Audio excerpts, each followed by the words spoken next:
Life of David Livingston, Part 30. At 10 in the morning, we resumed our journey, and after 3 hours camped at Lake Mosuma, a body of water which during the rainy season has a length of 3 miles and a breadth of 2. It is one of a group of lakes which fill deep hollows in the plain of Yuha.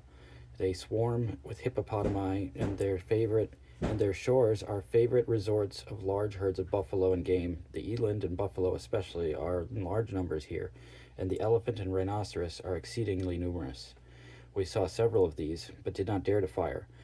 On the second morning, after crossing the Sunsi and Rugufu rivers, we had just started from our camp, and as there was no moonlight, the head of the column came to a village whose inhabitants we heard a few voices were about starting.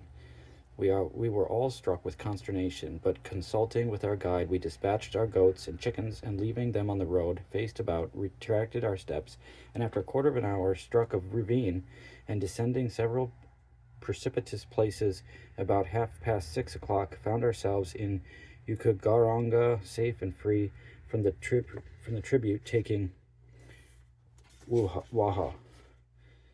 Exultant shouts were given equivalent to the Anglo-Saxon hurrah upon our success. Addressing the men, I asked them, why should we halt when but a few hours from Ujiji? Let us march a few hours more, and tomorrow we shall see the white man at Ujiji, and who knows but this may be the man we are seeking. Let us go on, and after tomorrow we shall have fish in our dinner and many days' rest afterwards. Every day eating the fish of the Tanganyika. Stop, I think I smell the Tanganyika fish even now. This speech was hailed with what the newspapers call a loud applause, great cheering, and Ngema, very well, master. Haya Barkar Allah, onward, and the blessing of God be on you. We strode from the frontier at the rate of 4 miles an hour, and after 6 hours' march, the tired caravan entered the woods which separated the residence of the chief of Ukaranga from the villages on the Makuti River, and we drew near the village. We went slower, unfurled the American and Zanzibar flags, presenting quite an imposing array. When we came in sight of Nyataga, the name of the Sultan's residence, and our flags numerous and guns were seen, the Wakaraganga and their Sultan deserted their village in mass and rushed to the woods, believing that we were Miriambo's robbers, who, after destroying the Unyanyembe, were come to destroy the Arabs and Bunder of Ujiji. But he and his people were soon reassured and came forward to welcome us with presents of goats and beer, all of which we were very welcome to receive after exceedingly lengthy marches we had recently undertaken. Rising an early dawn on our new clothes, we brought forth again, and that we might present as decent an appearance as possible before the Arabs of Ujiji, and my helmet was well chalked, and a new pogiriri folded around it.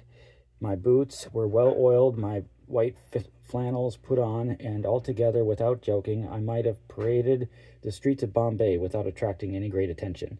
A couple of hours brought us to the base of a hill, from the top of which the Kiriangotzi said we could obtain a view of the great Tanganyika Lake. Heedless of the rough path and the toilsome steep, spurred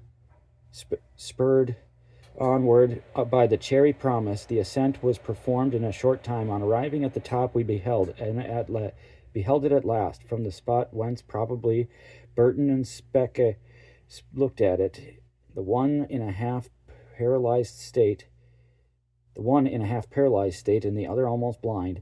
Indeed, I was pleased at the sight, and as we descended, it opened more and more into a view until it was revealed at last into a grand inland sea, bounded westward by an appalling and blue-black range of mountains, and stretching north and south without bounds, a gray expanse of water. From the western base of the hill was a 3 hours' march though no march ever passed off so quickly. The hours seemed to have been quarters, and we had seen so much that was novel and rare to us who had been traveling so long in the highlands and mountains bounding the lake, and the eastward receded, and the lake advanced.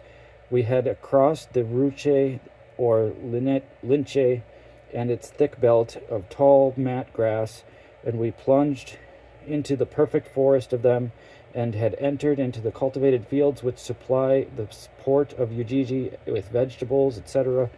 We stood at last on the summit of the last hill of the myriads that we had crossed, and the port of Ujiji, embowered in palms, with tiny waves of silver waters of the Tanganyika rolling at its feet, was directly below us.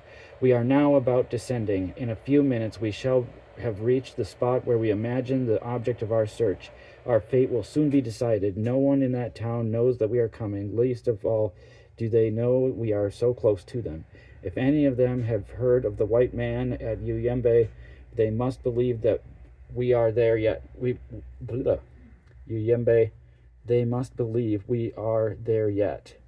We shall take them all by surprise, and no other but a white man would dare to leave Uyembe for Ujiji with the country in such a distracted state. No other but the crazy white man whom Sheikh, son of Nasib, is going to report to Syed or Berghash for not taking his advice.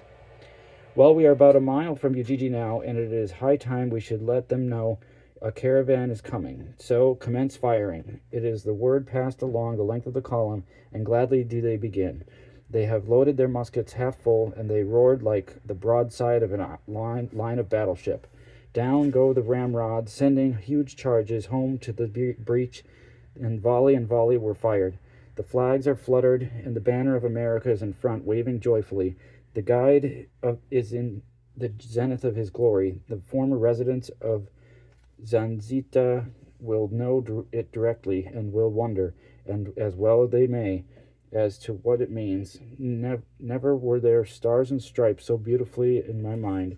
The breeze of the Tanganyika has such an effect on them. The guide blows his horn, and the shrill, wild clangor of far and near, and still the cannon muskets tell the noisy seconds.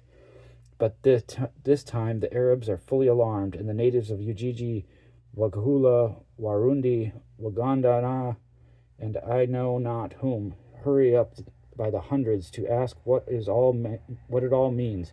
This fusillading, shouting, blowing of horns, and flag flying.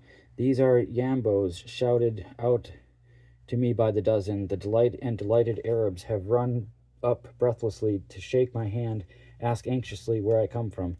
But I have no patience for them.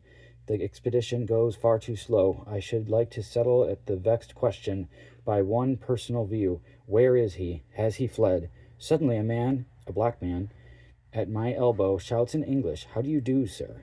"Hello? How are you?" "I am the servant of Dr. Livingston," he says, but before I can ask you any more questions, he is running like a madman toward the town. We have at last entered the town. There are hundreds of people around me. I might say thousands without exaggeration, it seems to me. It is a grand triumphal procession. As we move, they move. All eyes are drawn towards us. The expedition at last comes to a halt. The journey is ended for a time, but I alone have a few more steps to make. There is a group of the most respectable Arabs, and as I come nearer, I see the white face of an old man among them. He has his cap with gold band around it. His dress is a short jacket and red blanket, cloth, and pants. I am shaking hands with him. We raise our hats, and I say, "Dr. Livingston, I presume?" And he says yes. Finis Coronat Opus.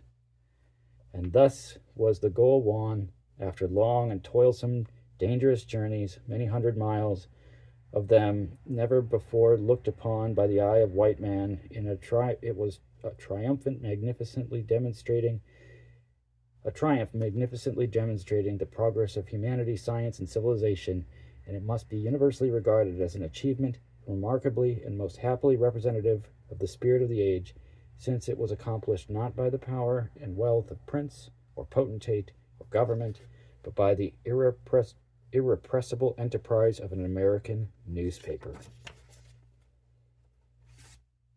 Ending chapter 12.